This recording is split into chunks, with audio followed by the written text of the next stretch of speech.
자, 안녕하세요. 안녕하세요. 네. 자, 보건행정 담당하고 있는 김희영입니다. 저한테는 자식이 둘이 있어요. 자, 한 명은 되게 잘생겼거든요. 그래서 되게 잘 나가고요. 그래서 사람들이 되게 좋아를 합니다. 칭찬도 되게 잘하고, 그 다음에 그 아이의 근황도 저한테 잘 알려줘요.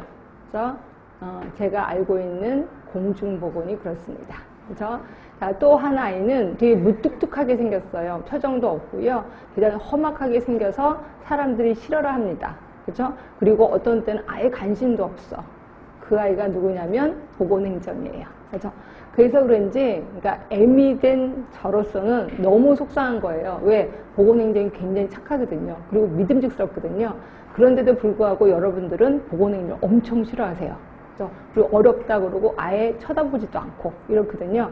근데 그 아이를 한번 알면 진짜 오래가는 아이예요. 그리고 어느 정도 궤도에 오르면 실력이 이게 흔들리지 않는 아이다. 그래서 현장에 가면 좋은 점수를 받을 수 있는 아이가 보건행정이다 라고 보시면 되고요. 혹시 보건행정 공부하신 분은 아실 거예요. 링크핀 조직이라고 들어는 보셨죠?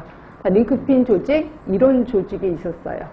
그래서 이 사람은 위 조직에서는 부하이지만 밑에 조직에서는 나름대로 리더다. 그래서 요 중간에 있는 사람은 굉장히 큰 역할을 한다. 아래 조직하고 위 조직을 연결시켜주는 사람. 이걸 우리 링크핀 조직이라고 하고 있거든요. 이걸 살짝만 눕혀놓을게요. 그럼 이런 식으로 되는 거죠. 자, 이겁니다. 자, 여기는 보건이라는 쪽이 있고요. 여기는 행정이라는 쪽이 있습니다. 요 두 개를 연결하는 게 보건행정. 결국 우리 하는 일이라고 보시면 돼요. 결국 우리는 보건행정 공부하려면 보건도 알아야 되고 일반 행정도 알아야 돼요. 그렇죠? 근데 여러분들이 전공이라면 괜찮아. 보건은 아는 거니까 행정만 하면 되겠다. 근데 여러분 중에서는 전공이 아니신 분이 꽤나 있을 거예요. 그래서 저는 보건도 모르고 행정도 몰라요. 그래서 어려워진다라고 보시면 될 것 같고요. 자, 그러다 보니까 보건 쪽에서 볼 때는 보건행정은 얼굴도 못생기고 무뚝뚝하고 재미도 없어. 그러나 일반 행정하는 애들이 보면은 보건행정 쟤왜 저래? 실력도 없고 어디서 행정한다고 저러는 거야? 라고 무시를 당하기 쉬운 게 요 보건행정. 그렇죠? 그렇지만 굉장히 중요한 역할을 합니다. 보건과 행정을 연결시키는 다리 같은 역할을 하는 거거든요. 제가 왜 이 얘기를 하냐면 저는 보건소에서 7급으로 근무를 했었거든요. 10년 동안 근무를 했었는데 그때 당시에는 저도 행정을 했었는데 맨날 그 일반 행정, 결국 구청에서 회의하라고 오라고 그래요. 이만한 수첩을 들고 가요. 일반 행정하는 애들은요, 말도 안 되게 어려운 단어를 씁니다. 근데 그게 일부러 쓰려고 하는 게 아니라 일상생활화 된 거예요. 그러다 보니까 회의를 할 때 맨날 어려운 말만 해요. 그렇죠? 분명히 한국말은 한국말인데 듣지를 못해. 못 들었던 얘기야. 그럼 저는 일일이 그걸 다 썼어요. 말도 다 썼는데 어느 날 하루 그 일반 행정하는 아이가 우연찮게 제 노트를 본 거예요. 그들이 코가 막 배꼽을 잡고 웃더니 이런 것도 썼어? 바보 아니야? 그래서 막 그게 크게 웃는 거예요. 저 너무너무 화가 나가고요. 그래서 그 자리에서 바로 석사 보건행정을 제가 한 겁니다. 너무 화가 나갖고. 그래서 보건행정을 하게 됐고 지금까지 이 자리에 왔게 됐다라고 보시면 돼. 그러니까 여러분들도 나중에 보건소에 근무하시면 굉장히 자존심 상한 일이 좀 많을 겁니다. 그래서 제가 이것 때문에 보건행정 끈을 놓지 말아라고 하는 게 이런 사실이고요. 자, 우리 여러분들 이제 연애를 좀 해보셨을 거예요. 그래서 이제 낯선 남자, 낯선 여자를 딱 만났을 때, 자, 처음 만났을 때, 저 사람 왜 저러지? 사고방식이 이상한데? 예, 처음에 그렇게 시작합니다. 근데 시간이 흐르면 흐르고 자꾸 만나고 하면 어느새, 다 모든 걸 이해하게 되는 거죠.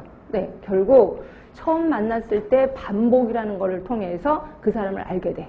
그래서 이런 거 똑같이 보건행정도 반복을 해야 된다. 예, 반복을 해야만이 살아남는 길이다라고 생각하시면 돼요. 그래서 저는 수업을 반복을 하겠습니다. 여러분이 귀가 막 지겨울 정도로 반복을 하겠습니다.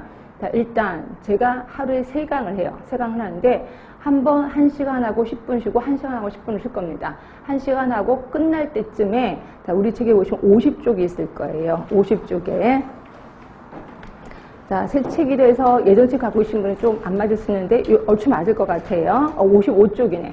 55쪽에 보시면 파이널 테스트라고 해서 실력 점검 문제, 일명 제가 가로놓기가 있습니다. 그래서 제가 한 1시간 정도 수업하고 한 5분 정도 남겨놓고 요거를 할 거예요. 그러니까 요거는 1시간 내내 배웠던 거를 꼭 중요한 단어들을 외워야 된다. 그래서 가로놓기를 한 겁니다. 그래서 요번에 합격수기에 보니까 한 분은 요걸 아예 복사를 하셨대요. 복사를 해서 여기에 필요한 거 더 쓰고 그다음에 이걸 갖고 계속 외웠다고 얘기를 하더라고요. 아주 좋은 현상입니다.